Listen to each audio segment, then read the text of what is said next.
Yeah, so flip it around and kind of, if you, especially in your chair.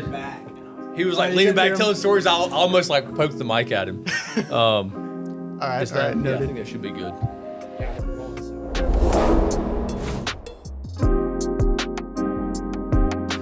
Okay, this is episode 9. It's Coach Jake here with the Clad cast. I have one of my favorite humans here. This is a guy that he was there OG at Ironclad, and a lot of people don't know his story because all of the like crazy awesome things he did were not wrestling things. Everybody knows us for, oh, this kid won nationals and this kid's in college for, wrestling or whatever else. But Willie Watson, the mainest man, is a graduate of WestPoint now and crazy successful. We literally have this thing that we show people of like, hey, here's some proof, social proof, guys that were really successful. And they have all these wrestling accolades, and Will's is like second on the list or something because he's the like best Ironclad success story ever, dude. Will, say hello, introduce yourself to everybody. What's up, dude? Hey, I'm Will Watson. So I'm from Gardendale, Alabama. G-Dale. What's up, the Dale? The dirtiest of the Dales. But what is your official title today? I'm a first lieutenant in the U.S. Army. I work in an air defense battery. I'm a headquarters platoon leader and a tactical control officer. So okay, all the things. So, tell that whatever you can say in layman's terms for street folk like myself. What do you do for the U.S. Army? So I'm a platoon leader first. I manage a platoon of about 12 to 15 soldiers, administrative stuff, property, equipment. I also got the opportunity to have that other title, tactical control officer I was telling you about. That's like the air defense side of that, my branch specifically in the U.S. Army. So I got to spend some time recently. I just got back from the United Arab Emirates. Essentially, I sit in a van and I look at a radar looking at Iran and wait for them to shoot some ballistic missiles off, essentially. But he has like stuff. direct eyes on bad guys. I talked to you at one point, and you're like, "Yeah, I mean, you wouldn't believe the crazy stuff these guys are doing, and like we're just watching them do it." And like, it's absolutely nuts. Okay, dude, I have so much to catch up on. So I don't even know where to start, dude. I love this guy so much. You have no idea. Like his whole family has been so good to me. He's got a sister that also went to West Point. Mr. Mike, Miss Teresa, y'all's whole family are awesome, dude. I was telling my wife now all about you guys just getting ready for the podcast stuff because she doesn't know you guys at all. And I just got more excited. I literally, on the way here, I called his dad today and was just like, dude, I'm so pumped. We're all going to dinner tonight and going to hang out and stuff. We like kind of always miss each other because if he's here for something, a lot of times I'm crazy busy or gone for a wrestling tournament or something or whatever. And so we miss each other and don't get to spend a lot of time. So this is so cool because we're just like catching up ourselves, but also everybody else that's listening gets to see and hear whatever. So, okay, let's go all the way back to the beginning. Okay, so you started you grew up playing soccer, right? Yeah, long time. You're like gangster soccer player, club soccer, all the things, but you started wrestling as a sophomore in high school. I'll let you tell the story. So I'd done soccer for a long time. It was freshman year of high school. I had a lot of friends on like the Gardendale High School wrestling team, and I remember even in middle school I would talk to them like, "Oh, I'm thinking like doing cross country or something to stay in shape," and they were all getting into it at that time. And they all went to what was then Alabama Wrestling Club, and I remember I was getting tired of soccer. I'd just done it a long time. I wasn't passionate about it. And I was talking with Trevor Muncie. I'd gone to like a high school practice at this point. Yeah. And Trevor Muncie told me, look, like if you really want to get good, if you want to do this, you need to come to AWC with me. You need to go see Coach Jake. So he took me to a private lesson, and that was actually the first time I met Michael Land and Patty too, Will Patterson. Yeah. And that was a cool moment, and I don't mean to blow smoke. I know I'm on the podcast, but I remember walking away from that. I told my dad, I was like, hey, this guy knows wrestling. Like, if I want to do good, I need to do like I did in soccer and join a club. So That's so cool. Money Muncie put me on. Shout out Trevor Muncie. So. Trevor Muncie, that's awesome. He's killing it now too, dude. I talked to him a while back. He called me out of the blue one day and just like had some crazy nice things to say. He's doing really well for himself. I'm sure you've probably talked to him or caught up with him. I need to catch up with him actually, but yeah. Dude, Money Muncie. He was a wild man for sure. Yeah. Him and his dad. He gets it honestly, right? But love the salt of the earth guys, and Trevor's doing really, really well.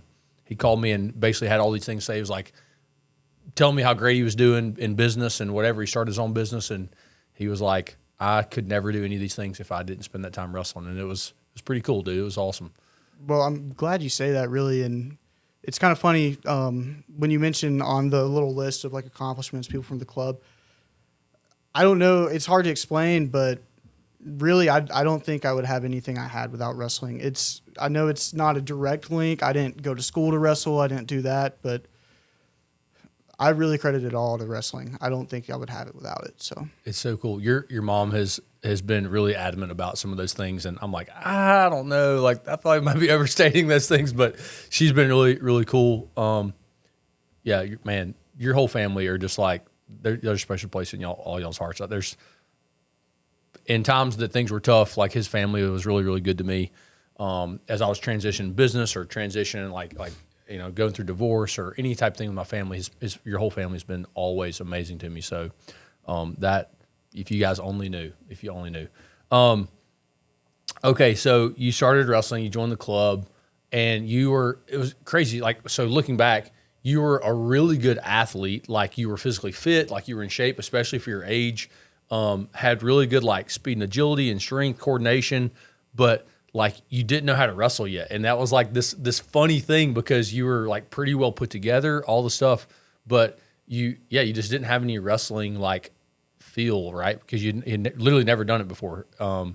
So what was that like? Because you were wrestling with, for you guys that don't know, like we had a podcast with Corey, interviewed him. His older brother, Michael, is who he was talking about, Michael Land. Corey was just like a little buck, right? Yeah. He was a little tight. He probably weighed 55 pounds or something, 60 pounds. But Michael and you were like workout partners all the time and all things. You, Michael, Patty, and Dago were like the dudes, man. That was so fun. Like, anyways, go ahead. So you started wrestling and you had all this, you had like pretty high level athletic experience, very athletic, but were new to all the things wrestling. What was that like getting into it and wrestling with guys all the time at the club? I think it's one of those things that you forget once you're in it, how you viewed it from the outside. Maybe it was different for you. I remember you wrestled pretty early on. I think you said you started in 5th grade. 6th grade, Sixth grade. But there was definitely a mystique around it. It's kind of the same way I honestly view college too, in the sense of you look from the outside in, you're like, oh, like those guys are elite, like those guys are, the top of the game. I remember hearing names like Macon Edwards. I knew Michael Land before I went there. Joe Green even. Yeah, dude. But I think it's really just one of those things. Once you get in it, you can't be afraid to go into it. Like, yeah, it's going to be awkward and you're going to like get beat down for a while. But really, if you want to get good, like that's where you go. No, it is. What you're talking about is awesome. Like, because I don't care what it is that you get into. If you want to do it, especially at a high level, like you have to be willing to like suck at it, and there takes a certain level of courage. But you can't get into it and be like, I suck, or like overwhelmed with the adversity of it. It's like you're just in it. Like you jumped in the pool and now you're swimming. You're like, yeah, this is what I'm doing. I mean, when I look back, you did that so well. I didn't even understand I was a young coach at the time. I didn't even understand how like special that was, but it was incredible to me, the consistency that you had, the effort that you always had, and the attitude. And I think that those, like that blend is what was so rare. And they've got to be the traits that propelled you to do all the stuff that you're doing now. I mean, it's like, you're like the walking epitome of success, dude. Like, if I have a son, I've said this forever, if I have a son, I want him to be Will Watson. Yeah, I think it helped for sure having, I got over the initial part when Muncie took me. He's like, look, we're just going to go. And I said yes to it. Then, like, really a lot of people at the club took me under. Michael took me on and was nice to me. I remember even, like, funniest thing ever, My dad talks about this story. We were doing some drill of something, and I don't know. I was drilling, and Corey's sitting there, and he's 60 pounds at the time, and he comes over. He's like, "No, man, like this." And awesome. it was super cool though. I knew Corey was the man though. I was like, "All right, I'm gonna listen to this kid." That's so cool, dude. Yeah. So it just for some context, like at that time, like Christian Knopp, 4-time undefeated state champ, senior national champ. He's also in NC State. He was in the room every day. Corey Land, world medalist, all the things like y'all heard from him last week at UNI. He was in the room.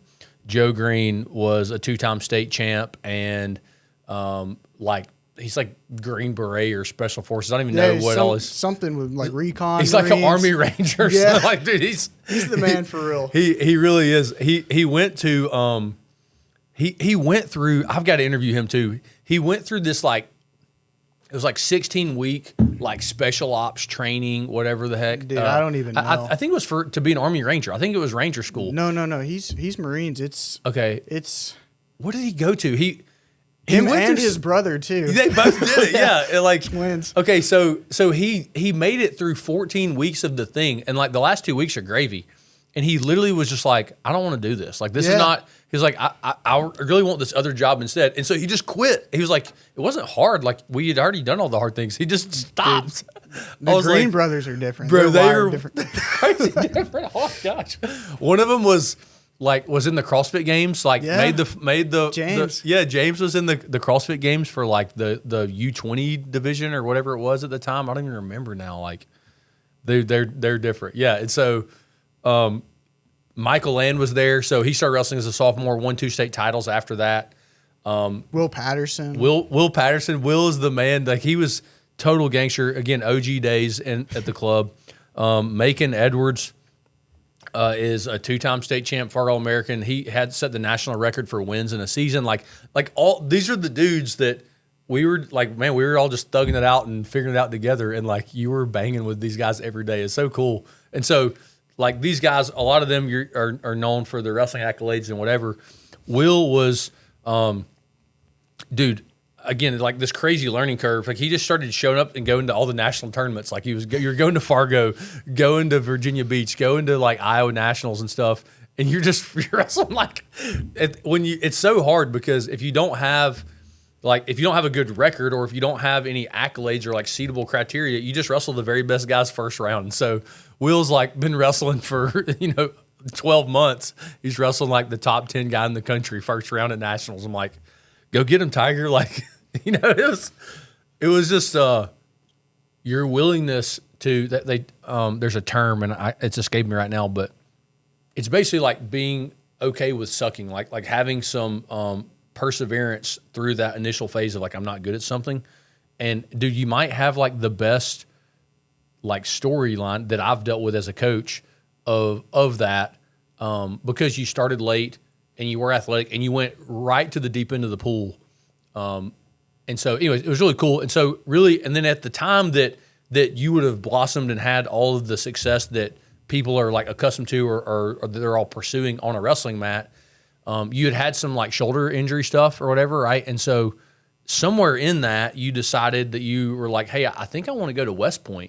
Like I'm kind of interested in this. And I remember you showed up at practice and you just told me, you're like, I'm kind of think I'm interested in like going to WestPoint. And I was like, what? Like, bro, that's incredible. Like I remember the day.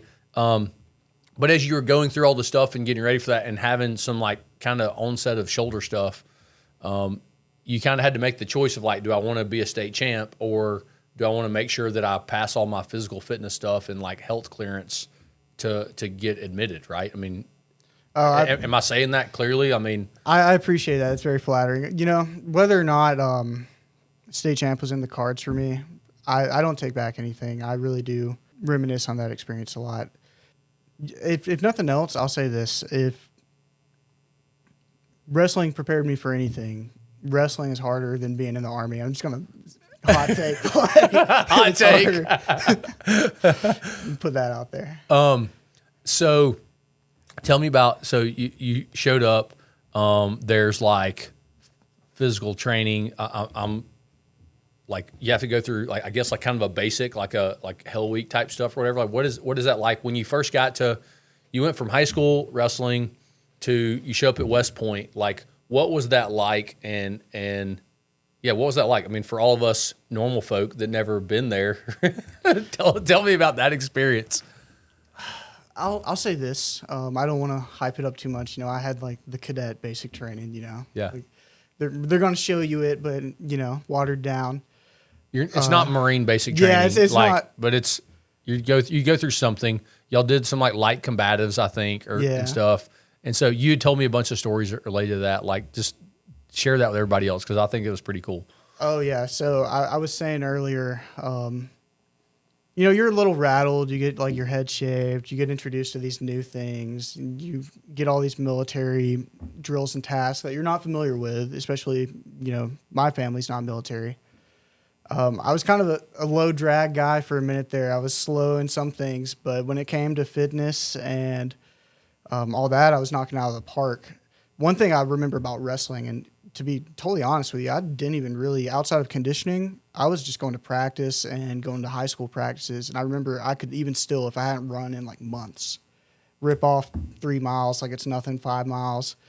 But so I was really setting that standard, and it really allowed me a chance to kind of get some credit. And then on top of that, we had a combatives thing, and I had like a roommate I didn't get along with at the time, and it was a high stress environment, so we were butting heads a lot. And me and him ended up doing combatives together, and I hadn't said anything about doing wrestling, and just totally got to like whip a little ass for a chance. But that's awesome. Totally sandbagged him. Love that part. But that's awesome. I can imagine the humility of that. Of like, yeah, we were friends after that. Yeah, it's funny how he started getting along once he understood the score. The guy's like judging you because like, oh yeah, you got you messed up today in drills, or you didn't pass with flying colors in this test today, and then all of a sudden you throw this guy on his head one time, and it's like, hey, I'm sorry, what were you saying again about all that? Like, yeah, that's hilarious. The great equalizer. Okay, so I mean, man, we're talking about like, I mean, being at WestPoint, like that was like 5 years or whatever. I mean, what were some of the great takeaways from that? Like, what are some of the unique things that you went through there that you think like kind of shaped you and made you who you are today? 2 things I would say. They're kind of the same thing, really. One, we were talking earlier about how you just have to throw yourself into things sometimes. It was the same kind of experience as like coming to Ironclad, the club, and I knew the names of Macon Edwards or Landon Castleberry. I knew who Michael Land was. I knew all these characters that were there, and they were state champs, and it was this really intimidating thing. I was like, oh, I can't be in a room with these people. And it was the same thing with school. Before you're there, I'm not trying to hype myself up, but before I went to school there, I had this really romanticized view of it, and it's a great place. It's a very great school. There's a lot of great people that go through it, but you think, oh, like, I don't know if I can go there. So I think it gives you a lot of confidence in that sense of like, yeah, you do belong. And like really, like you were saying, consistency. One great thing my mom told me one time is actually where I credit this to. 80%, she was talking about college when she told me this, but I think it applies to a lot of life. Like 80-90% of stuff is just, you just keep showing up. Yeah. Just keep showing up. So real. It's so real. So we were talking about that in our last episode with Corey. We were talking about, some people think that I have to have this conversation with people all the time. They're like, oh yeah, Corey was just different and whatever, because they're familiar with his success and his story. I oftentimes use him to talk. I'm like, when he was this age, he wasn't at this point, or he was this way at that age, and your son's doing even better or worse, or like it's okay that whatever. Like I compare because that's a story that they connect with, and they ultimately, all these people want to see their kid be really successful. They kind of have these dreams of grandeur that they're going to be a national champ, or they're going to get to wrestle in college or whatever. Like, and none of those things are, as a parent, you can't help but project your own like wishes onto your kid a little bit, right? It's just this thing that we all do. And so I use that story. And so when I'm comparing them or helping them, like trying to give them some perspective of what that was like, I'm like, Corey wasn't like crazy special. He's not superhuman. He was super consistent. And so we talk a lot about that. And I mean, you're in a, a high performance environment and surrounded by professionals or whatever. Like, do you feel like, the same thing, like, is it about being superhuman or is it about being super consistent? Like, I'm actually really glad we're going into this. I was thinking of some thoughts I was hoping would come up in this conversation, and I was thinking of that book you gave me forever ago, Relentless.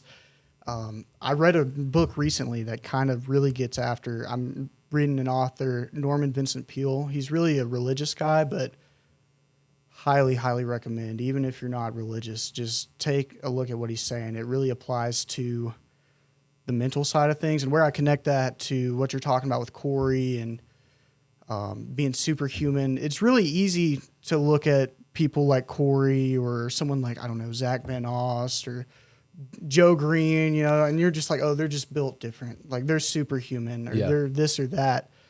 And there's this quote, and I want to say it's in Stay Alive All Your Life by Norman Vincent Peale, and he's talking about we are what we believe we are. And consistency and just having a good attitude and showing up. It's really hard to say this and not come off like I'm trying to give you some guru perspective on a podcast, but he takes that relentless mind approach, Norman Vincent Peale does, and he's coming at it from a religious standpoint of like faith and belief in God and belief in yourself. But there's power in what's in your head. And Tim, I think it's Tim Grover in Relentless. Tim Grover. He talks about letting people set up shop. And, one thing I think a lot of like the really elite wrestlers do is they have an intense belief in themselves. And if it comes off as cocky, like, so be it. But I think that's where it applies. And a lot of people beat themselves. Like, is everyone going to be a state champ? No. Like, it just can't happen that way. There's one in each weight class. But you really have to give yourself but give yourself like an extra 10% in your estimates and just have that attitude. It reminds me too of, even look at Corey's brother, Michael. Yeah. He didn't have some, like, yes, he's a phenomenal athlete. Don't take it that way. But, he started late. He had like a season of kind of getting beat around a little bit. Same thing with Landon Castleberry. And it took him a while too. And it ended up good, but I'm getting on a tangent, but you have to have that belief. Like that, ultimately, you have to have that belief in that. That's what. So the word belief keeps coming up in this conversation. So I'm going to scroll back. Relentless is a book by Tim Grover. If you're not familiar with Tim Grover, he was the private trainer for Michael Jordan, Kobe Bryant, Dwayne Wade for the majority of all their careers. And he was introduced to the others through Michael. Amazing book. I've seen it. It's really becoming increasingly popular now, and I think you can find it on basically every platform. But I remember I bought the physical copy. I don't read very many books physical copy, but like I read it all in a day, and I was like, oh my gosh, this is incredible. And I bet I've given away 30 copies to different athletes and stuff in our program. So that's a great book. We keep talking about belief though, and one of my mentors, a great friend, Jeremy Allen, says this was a kind of a revelation moment that he had, and he was sharing it with me, and I've just been obsessed with it, that we don't have a discipline issue, we have a belief issue, right? And so it's this idea that if so you won't get up and go work out every day, right? Or you won't, whatever the thing is that you don't do, and you beat yourself up about it. If you believe enough in the byproduct of, if you believe in that protocol enough, then you'll do anything, right? So let's say, like, I don't want to run a 5K every day. I just don't want to do it. Like, I don't want to run a marathon every day, okay?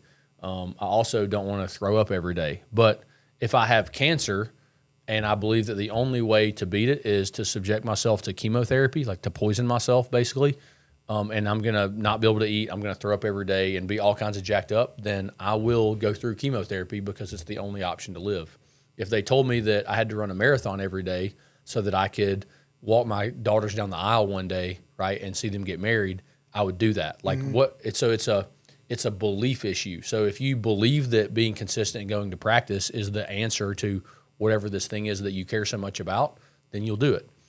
If you are trying to go to practice because of if you're beating yourself up, discipline is basically the negative approach to to your goal achievement, whereas belief is the positive approach. And it's just this crazy, you can say that and it makes sense, and you're like, oh yeah, I get it. But if you really get it, it like changes your view of the world, because you start to you look at everything through a belief factor, right?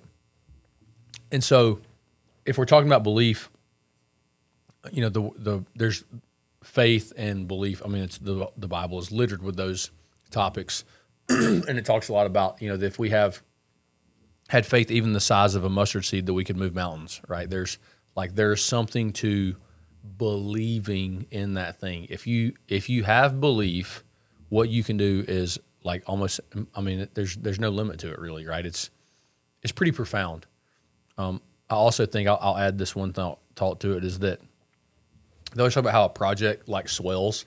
My wife and I have been on like a bunch of hiking adventures together, and so you're thinking about climbing this mountain. She's getting ready to go climb Mount Kilimanjaro in Africa, like in 3 weeks, I think. And so we always say, you look at the top of that mountain, you go, man, I want to climb the top of that. But when you get a certain way up, at some point you go, wow, if I'd known that it was this hard, I probably wouldn't have started the project, right? And that could be true about climbing a mountain. And it can be true about really anything else, is that if you really knew how big something was or how hard it was to attain or whatever, you would never really start. So there's this like naivety to whatever it is that you're trying to tackle. And the fact that you're sort of naive and you don't know how hard it's going to be helps you to have belief. And because you believe you can do it, you start. And then when you get far enough in, you're like, I'm not turning back now. It's this crazy thing when you look at like how they're all interconnected and related. But I think that the source of all of it comes back to belief, right? You just have to believe in this thing. It's pretty incredible, Yeah, I think really too, when you're talking about parents want all these grand things for their kids, and maybe I'm just speaking on my own personal experience, but when I'm talking about being nervous about going to the club, I know there's ex-state champions there.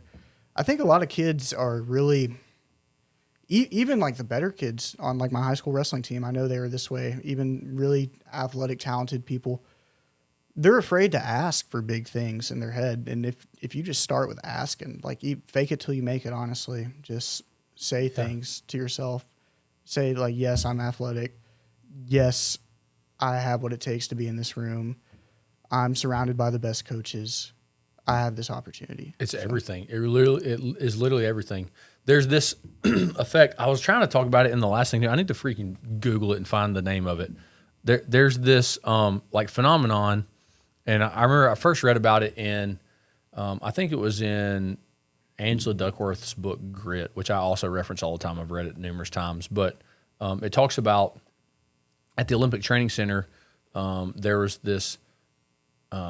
So Rowdy Gaines retired at the pinnacle of his career as a swimmer. Okay, he's actually from Birmingham. His Olympic gold medal is like down the street in the Hall of Fame, and so, but he retired at the pinnacle of his career, and he had been out of swimming for like, 5 years, 7 years, or something like that. And so none of the people that were training at the Olympic Training Center at the time for swimming had been around him in this like Olympic cycle. I want to say it was like 5 or 6 years, and so he just shows up randomly to the pool one day. And he's just like this guy off the street, right? And these guys they're all training, and they're the best of the best that we have in America. And so, at some point, he decides to get in the pool, and he's swimming, and so he starts swimming laps. And swimming is one of those things that, I mean, it's like wrestling. There's all these skills that are involved, right? There's no like magic pill or whatever, right? And so, Rowdy jumps in the pool with one of the other best swimmers in the world at the time.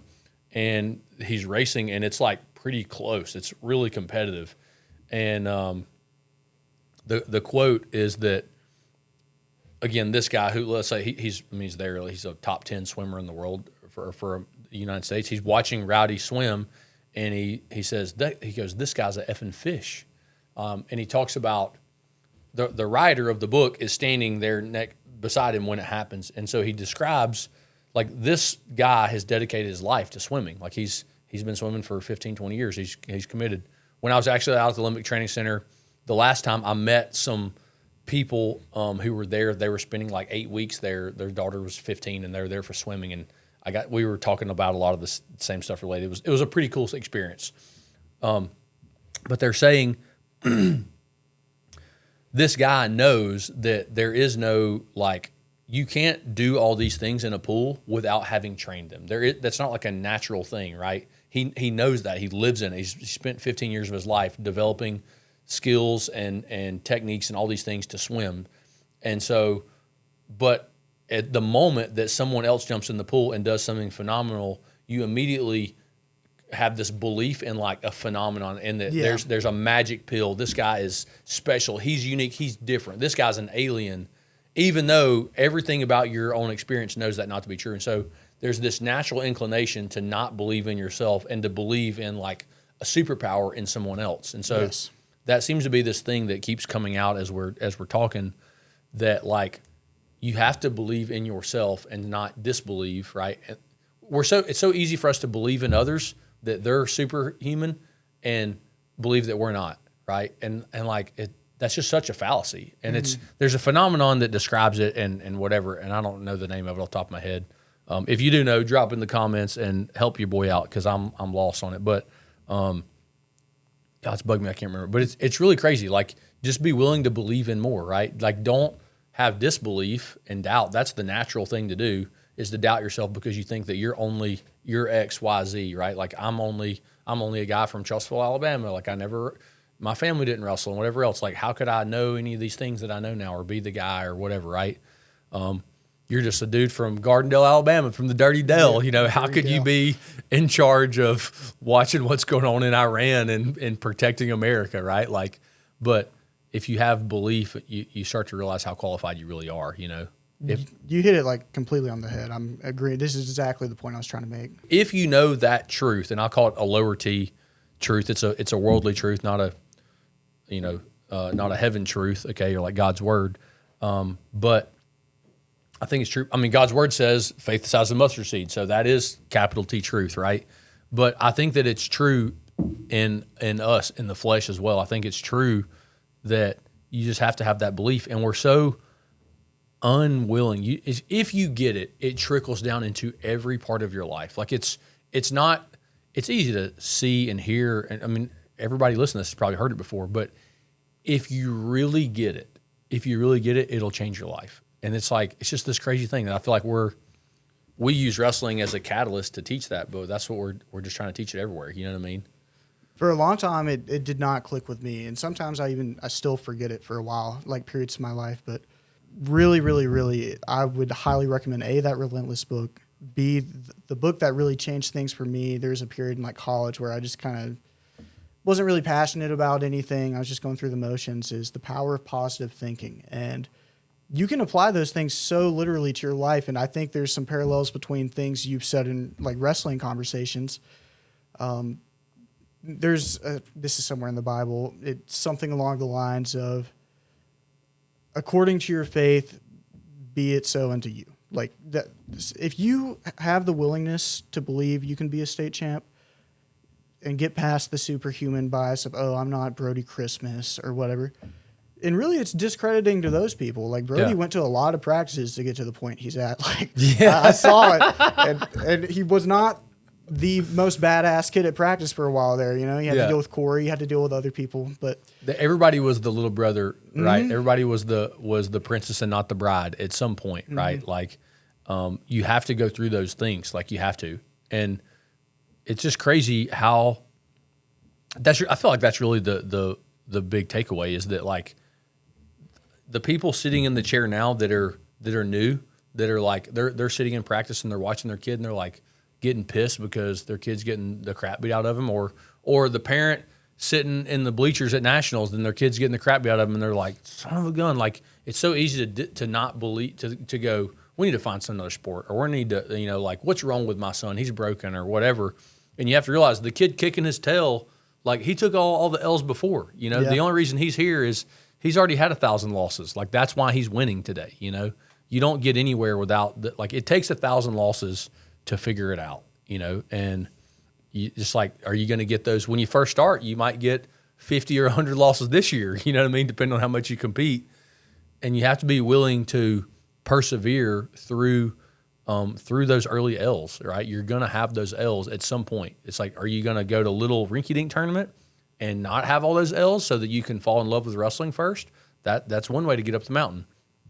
I watched Nelson Brands go and JoJo Smith go straight to competing at a high level. At least that was my perception of it. Tom Brands and John Smith's sons, they went straight to, they weren't gonna not wrestle. That was not an option. So they went straight to nationals and they went straight to getting taking whoopings, but they figured it out. They probably had more L's on the front end than otherwise, right? And I think that you kind of took that journey. You didn't wrestle in all just the little rinky-dink tournaments.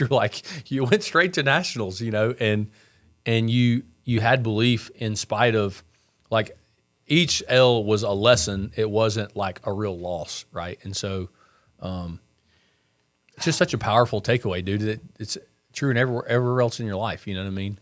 I just remember there was a mindset in the early days of it for me of even at practice, I was scared to lose a practice match. And I don't know why that is. You need to try at practice. You need to take a risk at practice. But I remember that feeling. It costs you nothing to just say to yourself, whether you believe it or not at first, hey, I'm the best, or I do what's right. I have my athleticism. I take care of myself. Today's a good day. Today's going to be a good practice. I have this opportunity. It costs you nothing. And start when you don't believe in it. If you just say it, eventually you will believe. It's so real. You literally just it is a choice. It is a choice. And that's what's so crazy is it is a choice. People just don't want to believe that there's just such the disbelief is rampant, right? That we have a bias against ourselves always, right? I think that's the thing. Man, I could literally just keep diving in on that. It's because it's so true everywhere. Okay, so let's change gears a little bit. I want to talk about some of the military stuff that you're doing now. How has tell us more about what you do on the daily, what with your job, and then maybe we'll tie that back into how you feel the wrestling and a lot of those things are beneficial to that right now. So tell us a little more about your job and what you do on the daily. First off, how old are you right now? 24. Yeah, you guys would not know that this is 24. He's so well spoken. You'll be 40 and still be clean cut and baby faced, whatever. He's got those good genes, but 24. He talks like he's 34, and so. Yeah, tell us a little bit more about your job and your career and stuff right now. So the big thing I got thrown into, I graduated, I got my commission, became a second lieutenant. I went through the basic officer leader course, and I got to my first unit and got shortly thrown into a deployment. They weren't expecting me. They were like, oh, yeah, we'll take an extra lieutenant. And I got to go learn my job really well over there. It was a super exciting time. So a lot of people don't even get the chance to really, really do the job like that. And so to get deployed, honestly, was a really good timing for me. Single dude. I was getting that bonus pay, which was nice. And I got to really do the tactics side of my job. And, I won't go into super detail. It's nothing crazy interesting, but I won't say anything classified or whatever. But there's that whole tactics side, and there's all these little... You have to practice running an air battle and simulating people launching missiles in at you and how you manage all of them coming at you. And that was a super exciting time.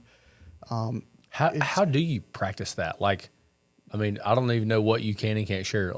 You said that, and I'm I don't even know what you're talking about. How do you practice that? How do you prepare?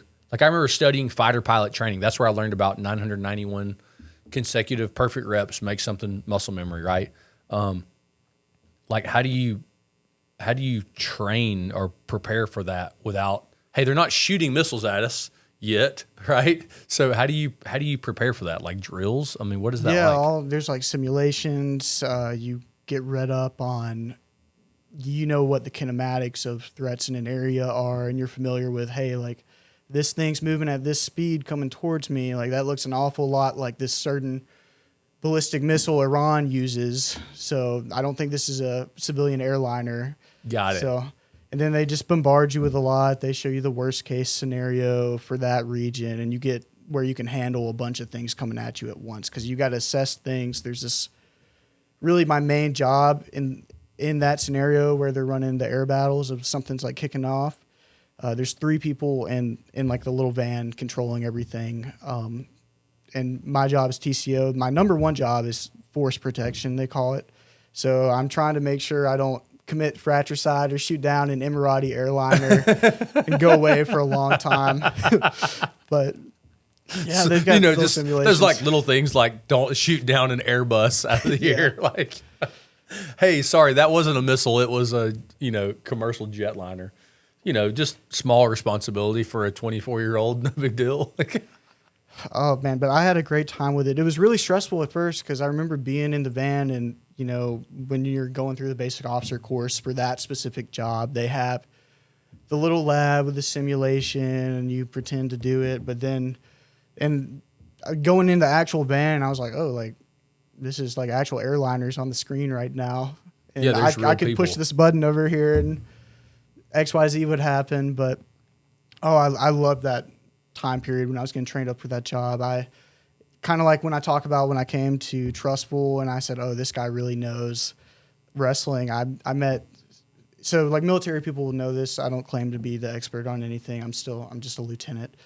But warrant officers in the air defense branch, they have battery tacticians for each unit. And like, they're really the subject matter expert on tactics. And I had this great guy, Chief Fiore's his name. He's this big, crusty Italian guy from Rhode Island, super hot-headed but funny as hell.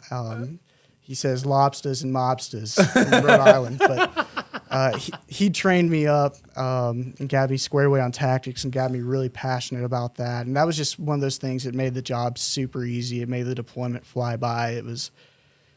when you're passionate about something, it's a lot easier to be good at it. Yeah. I think. So, and that guy, he knew tactics. And so it was a super fun time. I really look on that time fondly with the Army so far. So that's so awesome. And so you have a 5-year commitment, right? And I think you're a year and a half into that, almost 2 years into that. Is that right? Yeah, I think to date, I probably owe about 3.5 or 3.5 years, I think, still left. That's so cool. And so,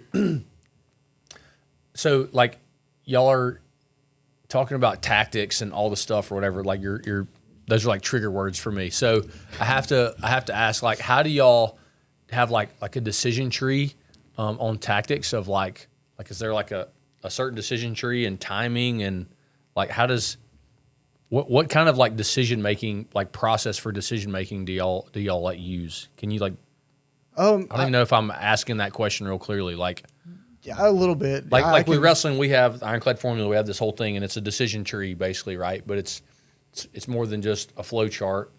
It's kind of dynamic, right?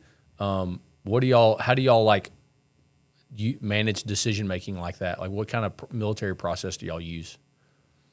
Without going too much into it, I think one thing I can say is. It comes back to a quote I want to say I got from you of if you have like test anxiety, for example, the best way to get rid of that is prepare for the test. And if you walk into the test and you're feeling nervous, you just say, hey, like I've studied for the test. I've looked at the study guide. I've gone through my textbook. I've looked at all the lesson objectives and everyone's saying, oh, I'm nervous. I'm this and that. Well, I've done what I can to prepare. Like preparation breeds confidence. And they really do. One strength, I think, is that they really, really empower you, even as a lieutenant. Like, hey, that's your Patriot site during this time. You're empowered to make the decisions. You got to stand by the decisions, but if you can back things and you've read the doctrine, you've studied, you've ran the air battles, this is why I did it, then they're going to empower you. I think preparation breeds confidence. I can't really get into like a super specific tactics logic tree, but they empower you when you're the head of like a site or they give you the reins. It's invigorating to like talk to you about that stuff because you are seeing and utilizing those skills and the value of them. And I think about if you're able to do such amazing things with primitive stuff that we were doing back then, like what can these guys do, right? Like I might have even said that 2 or 3 times over, or maybe I'm being redundant, but I hope that lands, because it lights my hair on fire, dude. It's like when I get out of bed in the morning. It's what keeps me up at night. It's all things. So it really is so exciting to sit down with you and get to talk and whatever. And I'm looking forward to going to dinner tonight and hanging out with the family and all the stuff. But I don't know, man. It's just so cool. I want you to know that I'm really freaking proud of you, dude. It's pretty awesome. Thank you. Appreciate it, Coach. Do you have anything that you want to add, say to the Ironclad family or to anybody about, anything? The floor is yours. You know, it probably seems like I came in here with like a buzzword plan or something like that, but so much of it is just confidence. And if nothing else, the takeaway for me, like I was a really anxious kid. Like even, you know, I ran a lot. I did a lot to keep myself in shape, but something about, if you're considering wrestling, just like going out, and there's this big like fear of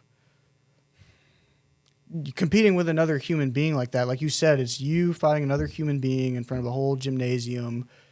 And if nothing else, after it, you know, I wasn't a state champ, whatever, but having that self-assurance is totally changed things for me. And I credit that more than anything else, more than even getting experience in the Army, with just pretty much everything I have. Just getting that sense of confidence is the best way to say it. So I highly encourage you to, you know, throw your kid in it. If you're a kid and you're like thinking about, I don't know if you like follow the Instagram page, like I used to look at like whatever primitive, like AWC, Ironclad, Warrior Wrestling. I used to look at those things and think, oh, like it looks kind of like a lot. Like I see like XYZ there. I don't know if I need to go in that room. Just do it. And some of my best friends came from wrestling. You know, I still talk to Michael. I talked to Landon. I talked to Macon. I talked to Joe Green. Really completely changed my high school experience, you know, having those friends from all over. And I still talk to those people today. Don't be intimidated by those people. Really, those people are going to bring you up. And I promise, I'm sure the culture is still the same today in Ironclad. I talked about like Corey Land helping me early on and Michael helping me. If you want to get better, those people are not just going to be like, why is this kid here? If you show up and you come to practice, they're going to help you.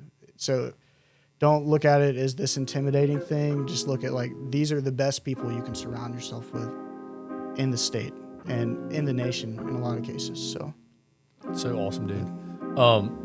Will, I love you so much. I love your whole family. It is so awesome getting to catch up with you. I'm so excited for the people that listen and watch and follow us all around the country to get to hear your story. And I know that it's gonna it'll land with them, and that it'll inspire some others. So thank you for your time and all things. You have a really limited time to be here and spend it with family. So thank you for spending it with us. Means the world, dude. No, it was really great to catch up. So.